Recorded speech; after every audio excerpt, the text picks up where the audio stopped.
오늘 제목을 한번 같이 읽겠습니다. 시작. 성령 충만으로 복음 전하는 교회. 좀 이 제목이 익숙하지 않으신가요? 올해 첫 주에 동일한 본문, 동일한 제목으로 말씀을 전했습니다. 다 기억나시죠? 골로 새지 않으셨죠? 첫 주와 좀 다른 방향으로 설교가 준비가 됐습니다. 그런데 그 첫 주에 인용했던 그 인용구는 같이 시작하려고 합니다. 여러분 잘 아시는 네덜란드 철학자 스피노자의 말로 말씀을 시작하고자 합니다. 한번 같이 읽어볼까요? 시작. 내일 지구가 멸망하더라도 오늘 한 그루 사과나무를 심겠다. 사랑하는 성도님들, 저희는 성령 충만으로 복음 전하는 교회로 서기를 한 해 동안 힘써 왔습니다. 정직하게 나 자신에게 한번 이렇게 질문해 봅시다. 나는 지금 성령 충만합니까? 올 한 해 저와 여러분은 성령 충만하셨습니까? 어제 우리가 성령 충만했다면 오늘 우리의 다짐은 무엇일까요? 성경을 통해서 하나님은 교회를 향하여, 교회인 우리를 향하여 5가지 목적을 이루라라고 당부하셨습니다. 이제는 우리 성도님들 다 외우시고 익숙하시죠? 첫째가 뭐죠? 예배. 둘째가요?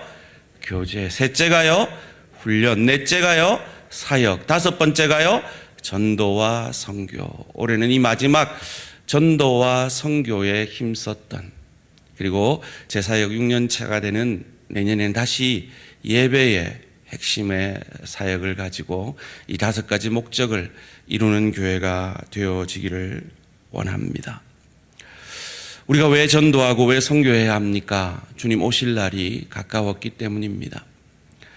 그것을 우리에게 가르쳐주는 책이 요한계시록이죠. 그리고 우리가 방금 읽은 이 다니엘서는 구약의 계시록이라 합니다. 그런데 이 신약의 요한계시록과 이 구약의 요한계시록이라 하는 이 다니엘은 그 결말이 사뭇 다릅니다.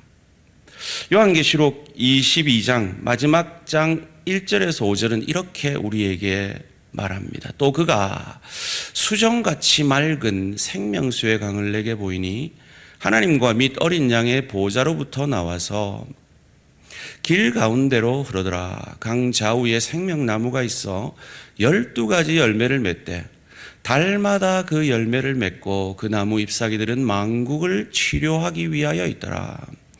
다시 저주가 없으며 하나님과 그 어린 양의 보좌가 그 가운데 있으리니 그의 종들이 그를 섬기며 그의 얼굴을 볼 터이요 그의 이름도 그들의 이마에 있으리라. 다시 같이 읽을까요? 시작. 다시 밤이 없겠고 등불과 햇빛이 쓸데없으니 이는 주 하나님이 그들에게 빛이심이라. 그들이 세세토록 왕노릇하리로다. 아멘. 새 하늘과 새 땅을 회복하셔서 하나님께서 영원히 왕노릇하는 완성된 하나님 나라를 우리에게 보여줍니다. 그런데 이 구약의 계시록이라고 하는 이 다니엘서의 결론은 이런 완성된 하나님 나라가 아니라 여전히 우리의 현실과 맞대어 있는 그 종말을 우리에게 말해주고 있습니다. 그것이 다니엘서 마지막 절, 다니엘서 12장 13절 말씀입니다. 너는 마지막을 기다리라. 이는 내가 평안히 쉬다가 끝날에는 내 몫을 누릴 것임이라. 마지막을 기다리라, 이 말을 원문으로 번역하면 끝이 올 때까지 너는 너의 길을 가라라고 번역할 수가 있습니다. 세상에 살고 있는 우리들, 그러나 오실 메시아, 그 주님의 심판을 바라보고 있는 우리들의 그 신앙의 현실과 너무 밀접한 관련이 있는 것이 이 다니엘서의 결론인 겁니다. 다니엘서 마지막은 다니엘이 마지막 환상을 보는 장면으로 끝이 납니다. 그런데 이 환상은 다니엘이 이전에 봤던 그런 요란한 환상이 아닙니다. 언제까지 이 성도들의 환란이 계속됩니까? 언제 끝납니까? 라는 그 질문에 강이편에 세마포 입은 자, 세마포를 입었으니까 아마 제사장으로 여겨집니다. 강저편에 세마포 입은 자가 두 손을 들었다는 건 아마 기도를 하는 모습이라 여겨집니다. 그 종말에 대해서, 그 마지막 때에 대해서 나누는 대화로 끝이 납니다. 그것이 다니엘서 12장 7절 말씀입니다. 함께 읽습니다. 시작.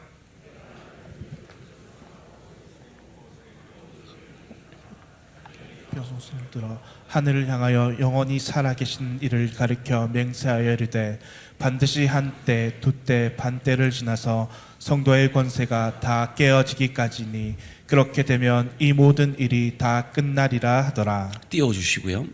한때, 두때, 반때, 그래서 이것을 때를 연으로 계산해서 3년 반이 지나면 성도의 권세가 다 깨어질 것이다. 이 말은 원문으로 보면 성도의 권세가 성취되고 완성될 것이다 라고 말합니다. 그런데 왜 이것을 깨어진다라고 표현합니까? 그것은 고난과 함께 완성될 것이기 때문입니다. 그리고 이어지는 본문 속에서 1290일, 1335일이 나옵니다. 해석하기가 아주 어려운 본문이죠.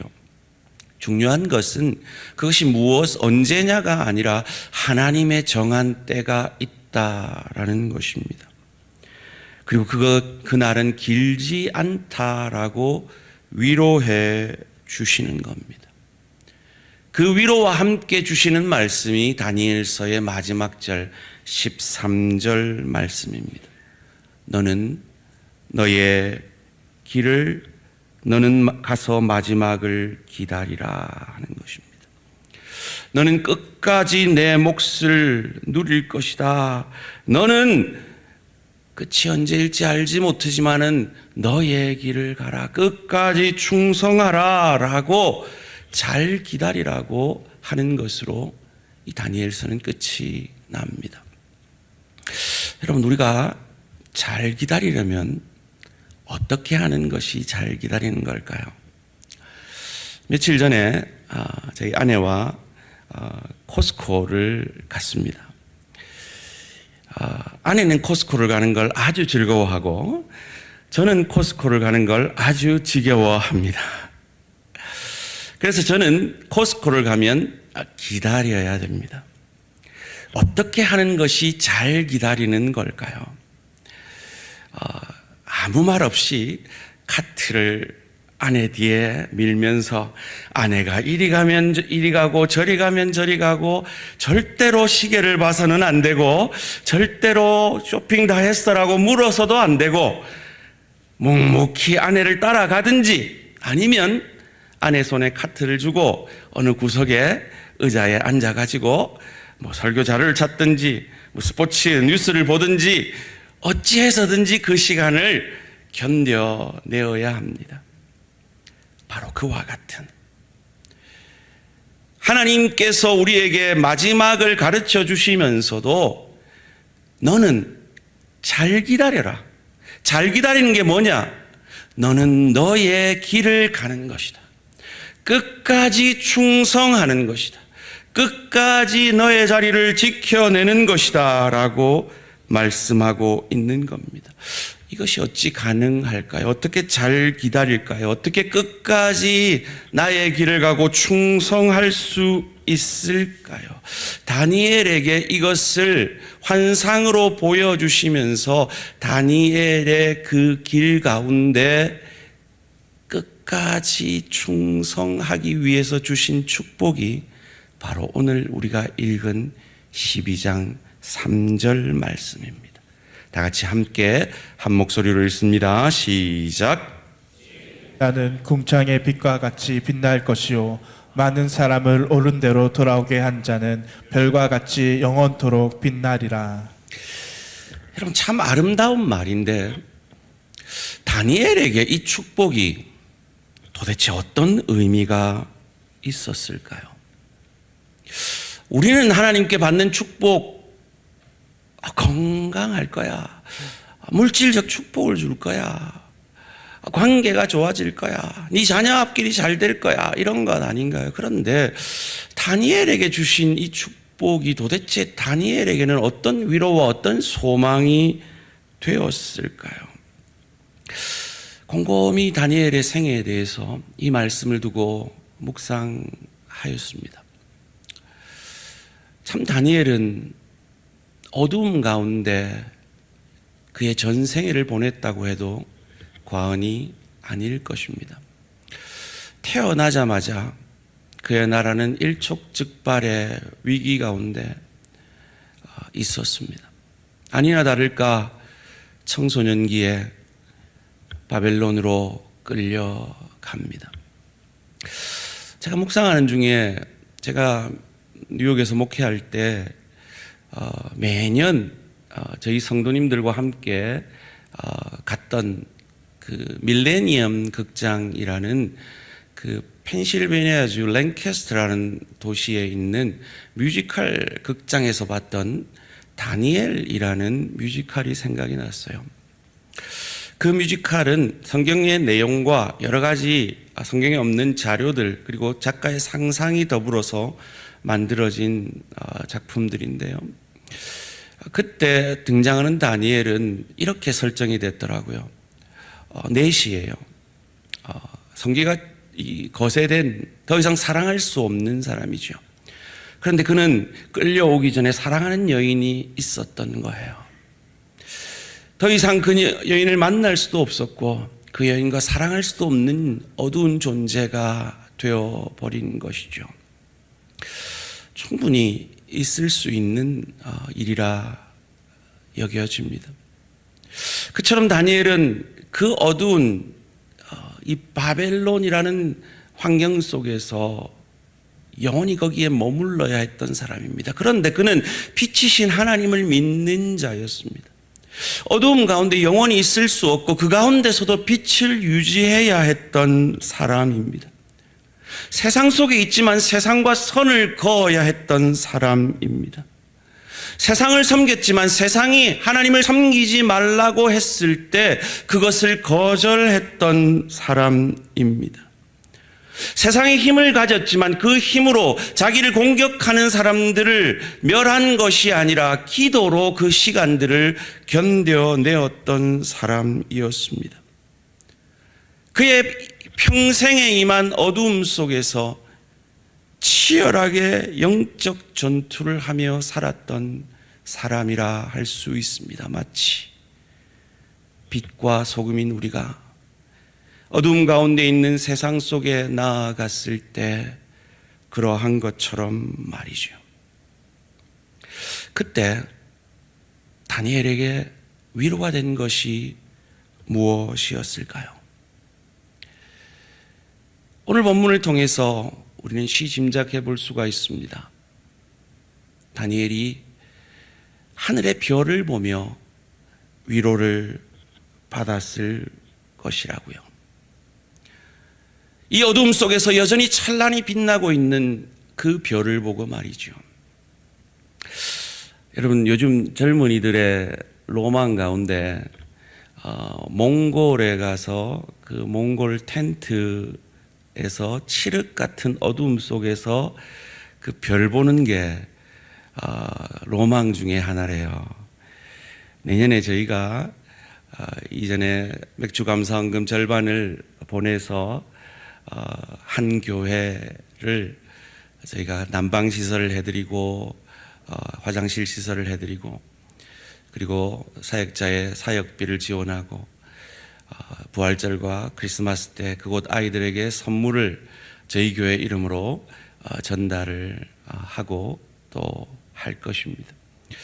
한 8명 정도 이 몽골 선교를 가실 수가 있을 것 같아요. 우리 연제구 그 몽골을 도왔던 교회들과 월드비전과 함께 그 사역을 계획하고 있습니다. 한번 잘 기도해 보시고 공고가 나면 빨리 지원하셔야 돼요. 이 선착순 마감이기 때문에 빨리 지원을 하셔야 돼요. 왜 제가 그렇게 상상했느냐? 다니엘은요, 바벨론의 천문학자들의 장이었어요. 그의 일상의 삶은 별을 보는 거였어요. 별을 보면서 믿음의 사람 다니엘은 어떤 상상을 했을까요? 그리고 오늘 하나님이 다니엘을 향하여 주시는 네가 이 어두움에 있지만 너는 영원토록 저 별과 같이 빛나리라는 이 축복이 다니엘에게 어떤 위로가 되었을까요? 첫 번째로, 어두움 속에서, 그 칠흑 같은 어두움 속에서 여전히 빛을 잃지 않고 있는 그 별을 보면서, 그 바벨론의 영적 어두운 상황 속에서 여전히 빛을 잃지 않고 있는 그에게 하나님은 소망과 위로가 되어주고 있는 것입니다. 동일하게 여러분의 가정, 여러분의 일터 속에서, 이 어두운 나라의 현실 속에서 여전히 주의 소금과 빛 되기 원하여 그 삶의 자리에서 빛과 같이, 다니엘과 같이, 별과 같이 빛을 비추고 있는 저와 여러분에게도 오늘 이 말씀이 위로와 소망이 되어지시기를 주님의 이름으로 축원합니다. 두 번째로, 다니엘은 이 말씀 가운데 어둠 속에서도, 여전히 그 칠흑 같은 어둠 속에서도 자기가 있어야 할 그 자리에, 여전히 그 자리에 있는 그 별들처럼 자기가 지켜야 할 그 자리를 지키고 있는 그에게 하나님은 영원토록 너를 빛나게 할 것이다, 저 별과 같이 빛나게 할 것이다라는 이 말씀이 그 어떤 축복의 말씀보다 소망과 위로가 되어졌을 것입니다. 한 해 동안 힘든 사역의 현장 속에서 있어야 할 자리에 있으셨던 사랑하는 성도님들, 힘들지만 그 일터 사역 현장 가운데 그 자리를 지켜내었던 성도님들에게도 이 다니엘이 받았던 위로와 소망이 충만하시기를 주님의 이름으로 축원합니다. 세 번째로, 다니엘은 이 하나님의 축복의 말씀을 통해 저 칠흑 같은 어두움, 나는 해도 아니라 이 어두움을 없앨 수는 없지만 끝까지 꾸준히 빛을 비추려고 하는 다니엘에게 하나님은 저 별을 통해 소망과 위로가 되어졌을 것입니다. 동일하게 나 하나 그리스도인으로 산다고, 나 하나 직장의 삶의 예배자로 산다고 이 세상이 바뀌나는 절망 속에서도 끝까지 그 자리에서 주의 빛을 비추려 몸부림쳤던 여러분들에게, 그리고 여러분의 사역의 현장 속에서 나 하나 예수의 마음으로 이 사역의 빛을 발한다고 교회가 달라지나, 세상이 달라지나, 일터가 달라지나, 내 가정이 달라지나,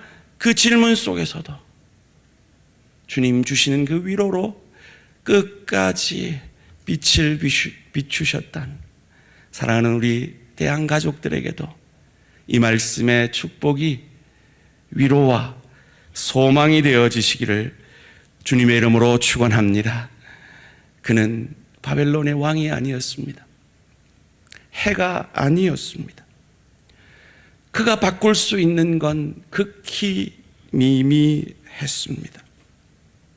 그 세상을 뒤집을 수 없었습니다. 그럼에도 불구하고 그는 그가 있어야 할 자리에서, 그가 있어야 할 모양으로 별과 같이 빛나는 이 믿음의 자리를 그가 맡은 그 사명을 감당하며 보는 그 별을 통해 다짐했을 것입니다.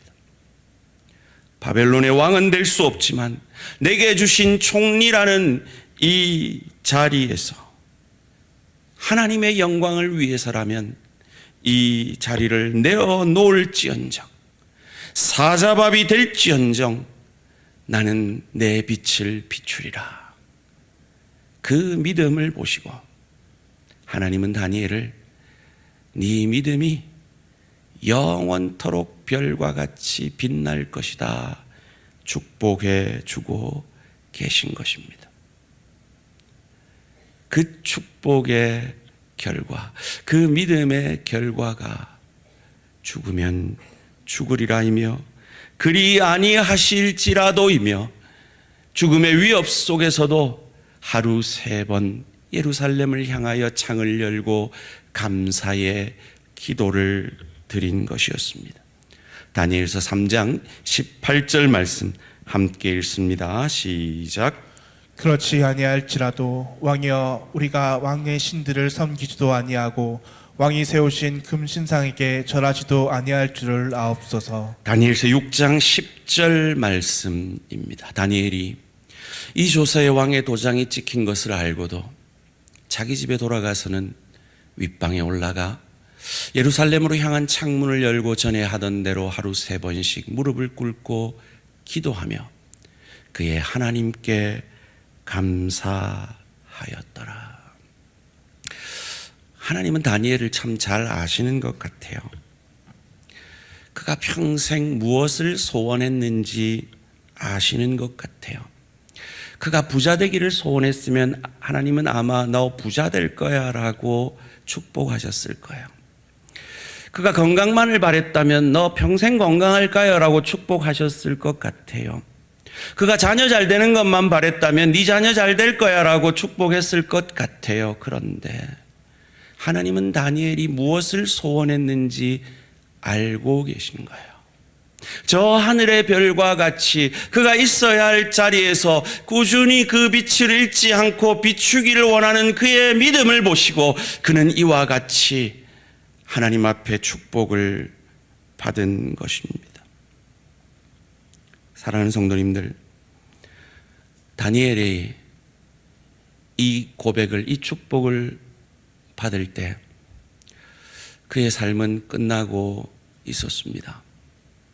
마치 시한부 인생인 우리의 삶이 끝나가듯이 말이죠. 그렇지만 그는 그의 평생의 소원을 이 하나님의 축복으로 이루었습니다.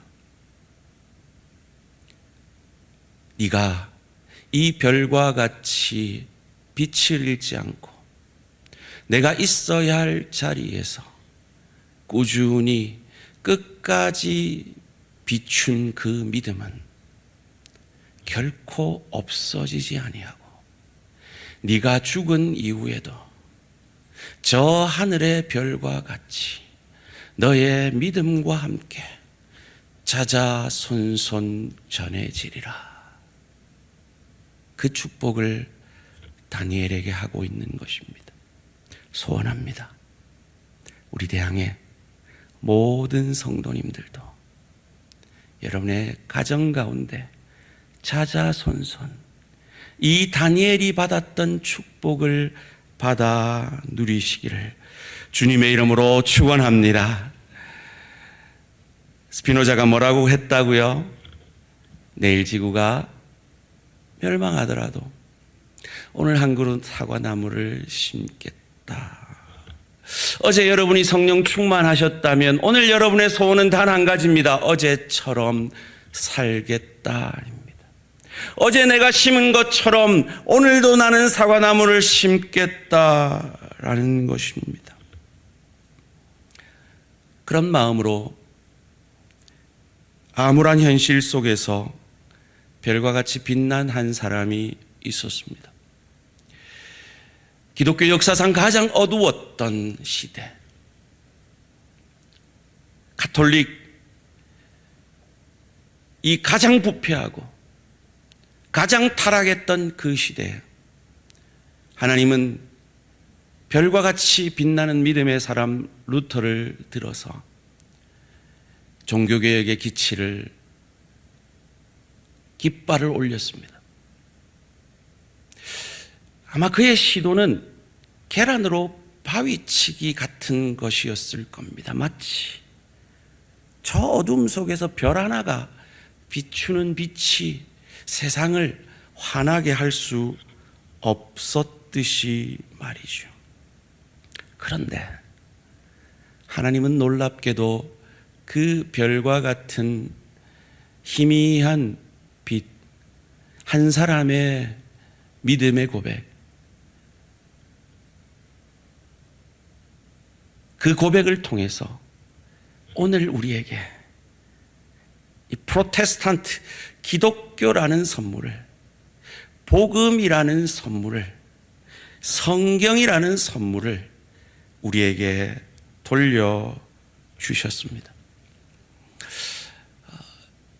이 스피노자의 고백, 내일 지구가 멸망하더라도 오늘 한 그루 사과나무를 심겠다는 이 고백은 사실은 마틴 루터가 100년도 넘는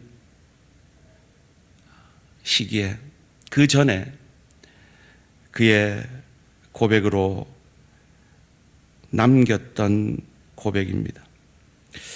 제가 1월 첫째 주에도 보여드렸는데요. 마틴 루터가 15살인 1948년부터 1501년까지 부모님을 떠나서 아이제나흐에 있는 라틴어 학교에 다녔을 때 머물렀던 그 2층 집 앞에 이런 기념비가 세워져 있습니다. 라틴어인데요. 번역하면 그리고 내일 세상이 멸망함을 알지라도 나는 오늘 사과나무를 심겠다. 마틴 루터라고 적혀져 있습니다. 스피노자가 마틴 루터를 카피했던지 그 영감이 통했던지 둘 중에 하나겠죠. 바로 그와 같은 마음으로 살았던 마틴 루터는 자기 하나 믿음의 깃발 든다고 세상이 달라지겠는가 하는 그 현실 속에서도 자기 하나 빛을 비춘다고 세상이 해를 비추듯 환하게 밝아질 수는 없지만 별과 같이 그 믿음의 빛을 비춤으로 하나님은 그 빛을 통해 세상을 밝게 해 주셨습니다. 루터의 심정으로 돌아가 봅니다. 얼마나 마음이 괴로웠을까요? 얼마나 많은 공격을 받고 죽음의 위협을 받았을까요?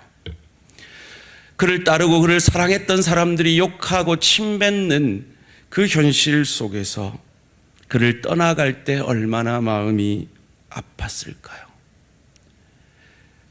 그럼에도 불구하고 그는 그 자리에서 빛을 잃지 않고 그가 있어야 할 그 자리를 지키며 끝까지 그 빛을 비춤으로 오늘 다니엘이 받았던 이 위로와 소망을 하나님으로부터 받았던 것입니다.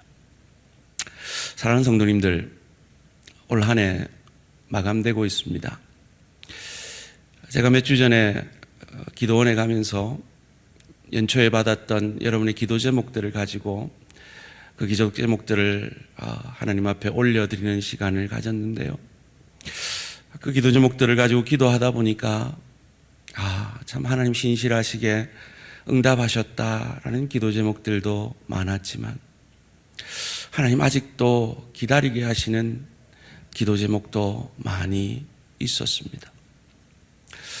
연말이 되면 우리 마음에 이런 답답함이 있을 수 있습니다. 하나님 앞에 기도했는데 왜 내 기도는 아직 응답되지 않는가? 왜 내 환경은 변화되지 않는가? 그 현실 속에서 절망감이 들 수가 있습니다. 다니엘이 그러했을 것입니다. 그런데 다니엘은 그 순간 속에서도 빛을 잃지 않았습니다. 자기 자리를 지켜내었습니다. 그리고 꾸준히 그 빛을 비추었습니다. 왜요? 하나님의 때 하나님의 방법으로 하나님이 일을 성취할 것을 믿었기 때문입니다. 사랑하는 성도님들, 여러분의 반복된 기도는 그 기도를 모으고 계시는 하나님 앞에 하나님의 때 하나님의 방법으로 가장 신실하고 선한 방법으로 응답하실 것을 믿으시기를 주님의 이름으로 축원합니다. 그 소망을 다니엘에게 이 축복의 말씀으로 주신 것처럼 그 동일한 소망을 다니엘과 같은 믿음의 길을 가고자 하는 저와 여러분에게도 주심을 믿으시기를 주님의 이름으로 축원합니다. 그런데 다니엘은 어떻게 그 길을 계속 갈 수가 있었을까요? 어떻게 빛을 계속 비추고 어떻게 그 자리를 지켜내며 꾸준히 그 빛을 비출 수가 있었을까요? 루터는 그 고통 속에서 그 공격 속에서 어떻게 그 자리를 지켜낼 수 있었을까요? 그들을 향하여 변함없이 빛을 잃지 아니하시고 그 자기의 자리를 지켜내시며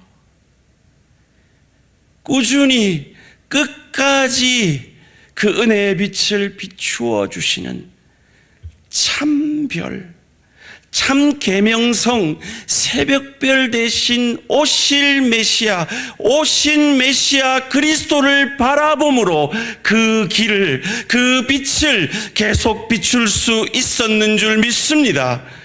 그것이 오늘 이 빛을 바라보며 대강절을 보내는 저와 우리 모든 성도님들의 믿음의 고백이 되어지기를 주님의 이름으로 축원합니다.